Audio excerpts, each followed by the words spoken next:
২৯ July OTT platform নেটফ্লিক্সে মুক্তি পায় বলিউড চলচ্চিত্র মিমি। সেখানে মুখ্য চরিত্রে অভিনয় করে বলিউড অভিনেত্রী কৃতি সেনন। চলচ্চিত্রটি মুক্তির পর থেকে ব্যাপক সাড়া ফেলে। ছবির পাশাপাশি এর একটি বিশেষ গান পারাম সুন্দরীও বেশ জনপ্রিয়তা অর্জন করে।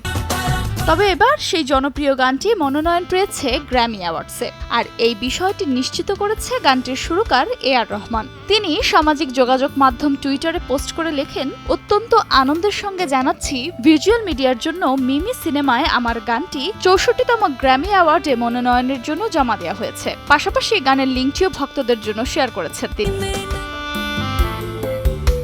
জানা গেছে আগামী ২৩ নভেম্বর গ্র্যামির চূড়ান্ত মনোনয়ন ঘোষণা করা হবে। এর আগেই আন্তর্জাতিক মহলে সাড়া ফেলেছে পরম সুন্দরী। বিলবোর্ডের আন্তর্জাতিক ২০০ গানের তালিকায়ও জায়গা করে নিয়েছে গানটি। এ বিষয়েও একটি টুইট করেছিলেন এ.আর রহমান।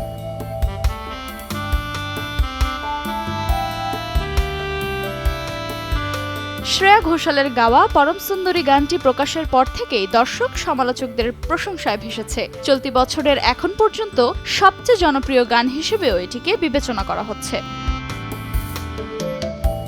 আফরোজা মৌটুসী, সময় সংবাদ, ঢাকা।